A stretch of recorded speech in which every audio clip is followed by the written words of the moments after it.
You'll find that there isn't much on wikis or external websites. This is why so many players don't experience the full game and everything that it offers. But I'm here today to show you the top 5 things I learned from playing Cabal that I wish I knew before even starting the game.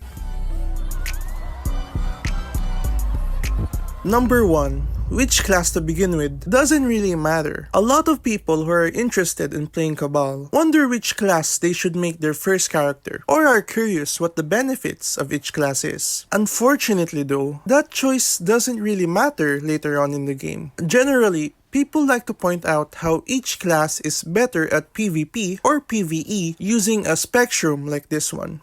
Since classes like Force Shielder, Force Blader, and Dark Mage have PvP debuffs, they must be better at PvP, but are balanced with long spellcast AoE skills and next to no support skills to be weak at PvE. On the other hand, classes like Force Archer and Wizard are better at PvE because of their hard-hitting AoE skills, long range, and survivability. This is all true, but only to a certain point. This spectrum fades out extremely quickly once you pass about 800k combat power, or I estimate about 30 billion ALs into the game. Here, FAs can one-shot players during mission wars, and Dark Mages can solo run whole dungeons just by using their BM2. This is because Cabal eventually balances the game to be the same experience, independent from which class you chose to grind with. It is worth noting, however, that if you have no idea or much experience with getting stronger, you should try using a quote-unquote PvE class to farm dungeons and get ALs. There is almost next to no money you can get from PvPing players. Only medals which you can sell at a pretty cheap price. Picking your first character also doesn't really matter, cause from what I've seen, new players will eventually get frustrated and try all classes. Number 2. You can turn Cabal into a horror game. I've seen nobody talk about this online, but one of the most fun things you can do in Cabal is to turn your music and SFX audio levels all the way down, but put your ambient music all the way up. For some reason, the ambient music in Cabal can sometimes get so scary. For example, this is the unfiltered, unedited ambient music in the Chaos Arenas.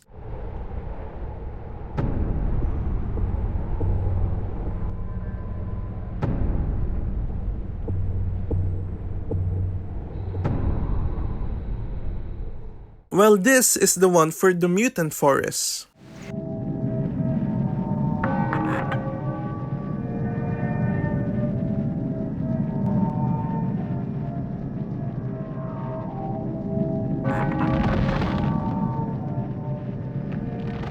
Why are they so scary, Cabal? Nothing else in the game is even remotely as scary as this. Also, because you muted other sound options, the ambient music doesn't have anything to blend in with, so sometimes it just jump scares you while in the middle of walking. This is by far the best way to break away at the monotony of grinding Cabal. I recommend all new players to try this out sometimes. I also recommend you to sub to this channel and like this video. Number 3. So many of Cabal's text UI is outdated and or wrong. One of the strongest upgrades you can do for your equipment is the divine upgrades. However, some players might be scared to try it out because the UI tells you that the item may get destroyed. This is, however, not at all true. When failing to upgrade a divine level, all that happens is the divine upgrade level resets, which does suck but doesn't at all destroy your item. Another form of the outdated UI is the Chaos Arena timer buff. This states that if you have a 100% bonus XP bid or higher, the total time you can spend in the Chaos Arenas won't be deducted. But again, not at all true. In this example, I even have a 1000% bonus bid, but surprise surprise, it still took away from the total time. This outdated UI is particularly annoying because I first found out about it when I bought a 100% XP bonus bid to grind Chaos Arenas with, only to find out that it doesn't work. But you shouldn't take this as me saying that most information provided by Cabal is wrong. Actually, a lot of hidden and fun stuff in Cabal is provided by the UI. In particular, the tips system messages. For example, this tip told me that the last boss in Forgotten Temple 1 transforms after a while of not killing it. So I went ahead to test it out and this happened.